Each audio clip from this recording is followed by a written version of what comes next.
everybody knows they got to move him, and therefore the market is cooled. So the Nets' threat will be, oh, we don't have to trade him. We can just keep him. Is that realistic? No. Because, Dan, so many people were so miserable in that organization at the end of the Kyrie experience last year. They were so tired of all the stuff they were dealing with off the floor and on the floor. While he was awesome at times, it just wasn't worth all the things that accompanied that arrival night to night for a guy that they knew they couldn't count on. So do I believe there's a chance that Kevin Durant could start training camp if this thing gets stretched out? Yes. He has strong relationships in the organization. People know that he puts in the work no matter what. The same cannot be said for Kyrie. They respect the talent, but they don't like all the baggage that comes with it. All right, so that's one team we know he won't be playing for next year. Zach, how do you see this playing out with Kyrie Irving? Look, if I'm the Nets, I say, okay, Kyrie, nobody wants you other than the Lakers. Now, I think with time, that could change. I do think there are a couple teams who could dive in if they sense that nothing is happening with the Lakers. But if I'm the Nets fan, I say, nobody wants you. Lakers, you have LeBron James toward the very end of his career. You have to win right now. By the way, he's up for an extension in August. He hasn't signed anything yet or indicated that he's going to quite yet. You have LeBron and Anthony Davis. Guess what? That's not enough to win the championship. You know that. We know that. You need Kyrie Irving. We're going to sit back and wait for you to give us both first-round picks, 2027 and 2029. By the way, we don't want to hear anything about protections on those picks. We want them whole hog, unprotected. And Kyrie Irving, if you don't get traded to the Lakers, if they don't give us that stuff, you can sit at home just like you did for almost all of last season. We don't care. Wake us up when there's more options. So if I'm the Nets, I'm absolutely taking a super hard line because the Lakers know they can't win the title as presently constructed. And if it takes all season, it takes all season. I don't really care. That's my stance for now. So that's Zach's thoughts on how the Nets should approach this. Wendy, how should the Lakers be approaching this situation? Yeah, we have heard more in the last week about teams that have no interest in Kyrie Irving than teams that do have interest. There was some reports that maybe Philly, maybe Dallas, and those teams like very quickly pushed back on it. No, we don't want him.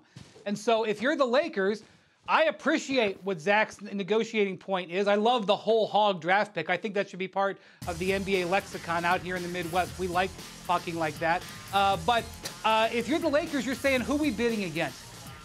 Why should we include those things? Who are we bidding against? Why should we unprotect the picks? Do you have another offer that would make us change our stance?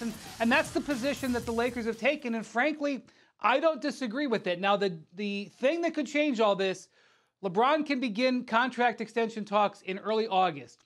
If those talks don't go anywhere, that could be a third party here that changes the discussion. We're going to watch and wait for that. Dan, how bad is the Lakers roster construction where you see all the things that happened with Kyrie last couple of years and you go, you know what? That's the guy who's going to save us. That's the guy who's going to make this all better. How bad could it be in LA that Kyrie Irving could be viewed as the savior for a team with LeBron James and Anthony Davis? Well, we've spent a lot of time on this show talking about how bad things were in LA this year. Zach, is he the answer for the Lakers?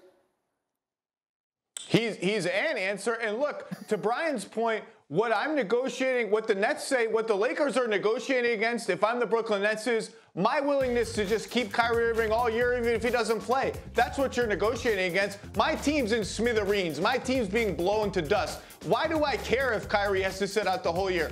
I want the whole hog picks. And Wendy hit the nail on the head with LeBron's extension being a big... That's fine. Call my bluff. I'm calling your bluff. You don't want him back. You don't want him back. You're not going to play him. Send him on the next flight.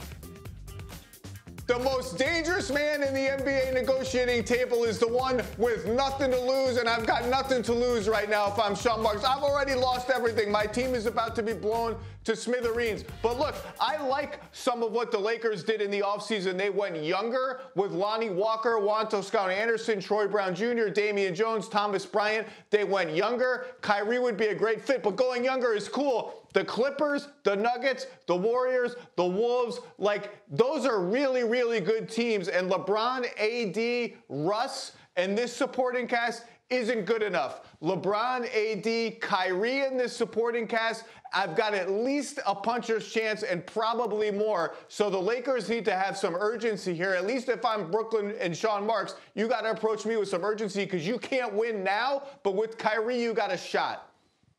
Wendy, you agree? Does he make the Lakers a contender? I'll tell you who agrees. LeBron James agrees. And in the end, that may be the only thing that matters. We'll see. Yeah, and you mentioned that pressure point that could be coming involving LeBron James contract talks. He could be the guy that puts the pressure on the Lakers, right, to get something like this done? He almost always is that guy. And he knows Kyrie. He's got the ego to handle, to think he can get Kyrie back on track. But I have news for LeBron. Good luck to you on that front. We'll obviously keep an eye on this situation. But thank you for watching ESPN on YouTube. For live streaming sports and premium content, subscribe to ESPN+.